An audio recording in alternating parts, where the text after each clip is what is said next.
Bab 2. Proses-proses sosial. F. Ringkasan dan masalah. 1. A. Proses-proses adalah cara-cara berhubungan yang dapat dilihat apabila orang perorangan dan kelompok-kelompok manusia saling bertemu dan menentukan sistem serta bentuk hubungan tersebut, atau apa yang akan terjadi apabila ada perubahan-perubahan yang menyebabkan goyahnya cara-cara hidup yang telah ada. Atau, dengan perkataan lain, proses-proses sosial diartikan sebagai pengaruh timbal balik antara pelbagai segi kehidupan bersama. B. Pembahasan demikian itu, yang mencakup ruang lingkup yang luas, merupakan serangkaian studi sosiologi pada tingkat lanjutan. Untuk keperluan mata pelajaran pengantar sosiologi, maka pembahasan akan dibatasi pada bentuk-bentuk interaksi sosial, yaitu bentuk-bentuk yang tampak apabila orang perorangan ataupun kelompok-kelompok manusia itu mengadakan imbangan satu sama lain. C. Pengertian-pengertian tentang interaksi sosial ini sangat berguna untuk menelaah dan mempelajari banyak masalah di dalam masyarakat. Umpamanya, di Indonesia dapat dibahas bentuk-bentuk interaksi sosial yang berlangsung antara pelbagai suku bangsa, antara golongan-golongan yang disebut mayoritas dan minoritas, dan antara golongan terpelajar dengan golongan agama, dan seterusnya. D. Interaksi sosial adalah kunci dari semua kehidupan sosial, oleh karena tanpa interaksi sosial tak akan mungkin ada kehidupan bersama. Jelaskan hubungan antara A, B, C, dan D. 2. Interaksi sosial merupakan hubungan sosial yang dinamis, yang menyangkut hubungan antara orang perorangan, antara kelompok-kelompok manusia, ataupun antara orang perorangan dengan kelompok manusia. Apakah bedanya dengan interrelasi? 3. A.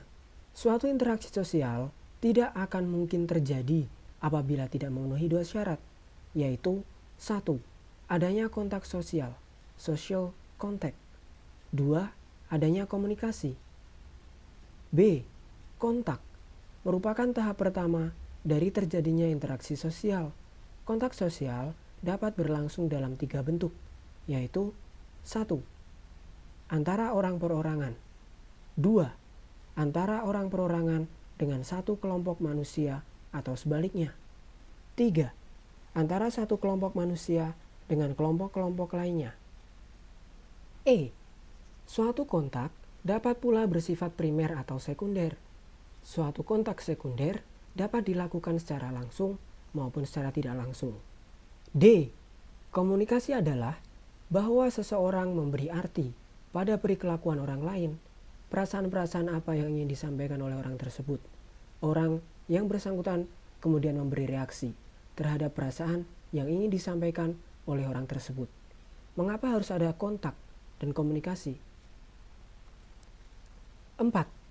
Pentingnya kontak dan komunikasi bagi terwujudnya interaksi sosial dapat diuji terhadap suatu kehidupan terasing. Isolation. Kehidupan terasing yang sempurna ditandai dengan suatu ketidakmampuan untuk mengadakan interaksi sosial dengan pihak-pihak lain. Mungkinkah bahwa interaksi itu terhalang oleh suatu keadaan tertentu? 5. A. Bentuk-bentuk interaksi sosial dapat berupa kerjasama, cooperation, persaingan, competition, dan bahkan dapat juga berbentuk pertentangan atau pertikaian, konflik. Bagaimanakah urutannya secara logis? B. Suatu pertikaian tidak mungkin berlangsung selama-lamanya. Pada suatu ketika, pertikaian itu mendapatkan suatu penyelesaian. Mungkin penyelesaian tersebut hanya akan dapat diterima untuk sementara waktu, dalam arti bahwa kedua belah pertikaian tersebut accommodation, dan ini dapat dianggap sebagai bentuk keempat dari interaksi sosial. Apakah manfaat terjadinya akomodasi? 6. Gilin dan Gilin mengadakan penggolongan yang lebih luas lagi, yaitu 1. Proses yang asosiatif. processes of association, yang terbagi ke dalam 3 bentuk khusus lagi, yaitu A. Akomodasi, B. Asimilasi, dan akulturasi. 2. Proses yang disosiatif, processes of dissociation, yang mencakup A. Persaingan, B. Pertentangan atau pertikaian, yang meliputi contravention dan konflik. 7. Sistematika yang lain pernah pula dikemukakan oleh Kimball Young, yaitu sebagai berikut. 1. Oposisi, opposition, yang mencakup persaingan, competition, dan pertentangan atau pertikaian, konflik. 2. Kerjasama, cooperation, yang menghasilkan akomodasi, accommodation. Dan 3. Differentiation, yang merupakan suatu proses di mana orang perorangan di dalam masyarakat memperoleh hak-hak dan kewajiban-kewajiban orang-orang lain dalam masyarakat atas dasar perbedaan usia, seks, dan pekerjaan. Manakah penggolongan yang lebih tepat? 8. A. Dengan kerjasama dimaksudkan sebagai suatu kerjasama antara orang perorangan atau kelompok manusia untuk mencapai tujuan bersama yang tertentu.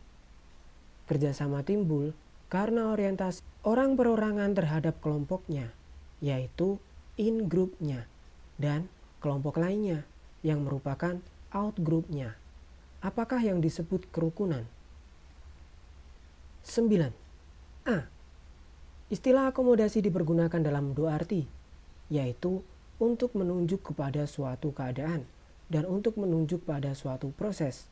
Akomodasi yang menunjuk pada suatu keadaan berarti suatu kenyataan adanya suatu keseimbangan, equilibrium, dalam interaksi antara orang perorangan dan kelompok-kelompok manusia, sehubungan dengan norma-norma sosial dan nilai-nilai sosial yang berlaku di dalam masyarakat. B.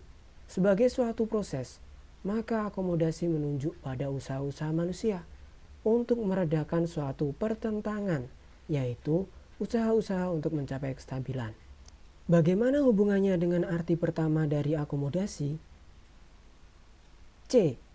Tujuan dari akomodasi adalah sebagai berikut. 1. Untuk mengurangi pertentangan antara orang perorangan atau kelompok-kelompok manusia sebagai akibat perbedaan paham. 2. Untuk mencegah meledaknya suatu pertentangan untuk sementara waktu. 3.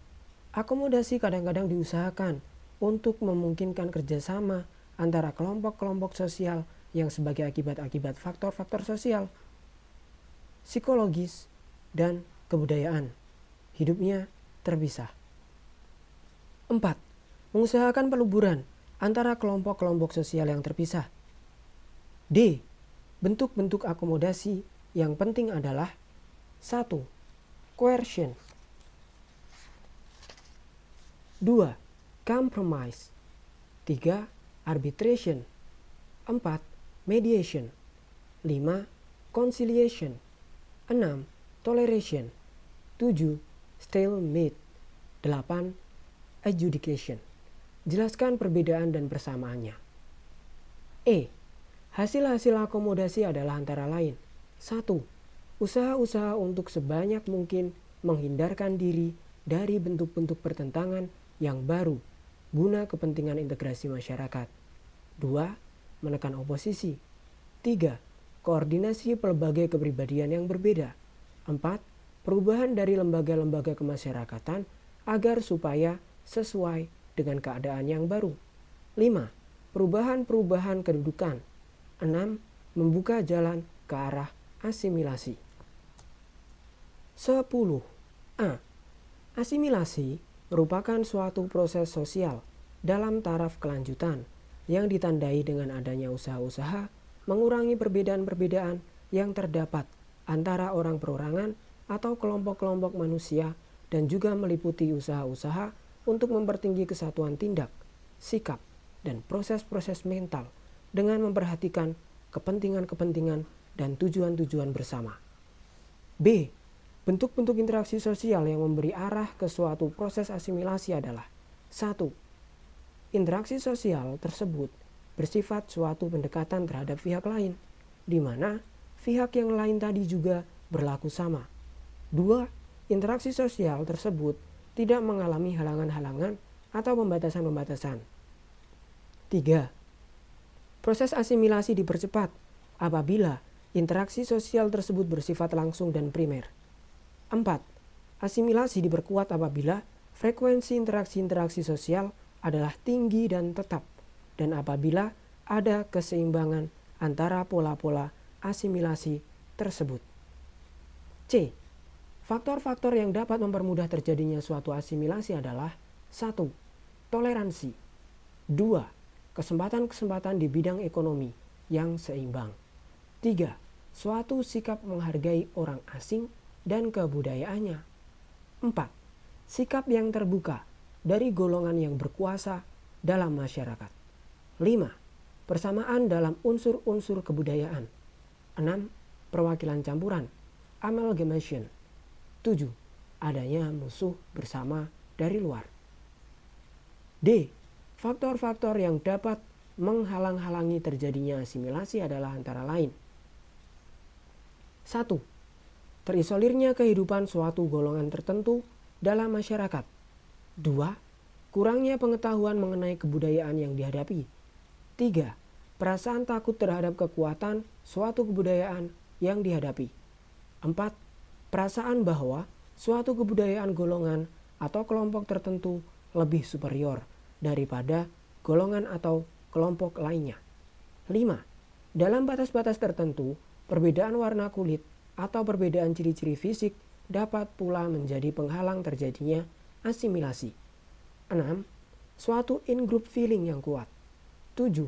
Apabila golongan minoritas mengalami gangguan-gangguan dari golongan yang berkuasa. 8. Perbedaan kepentingan dan bertentangan pribadi.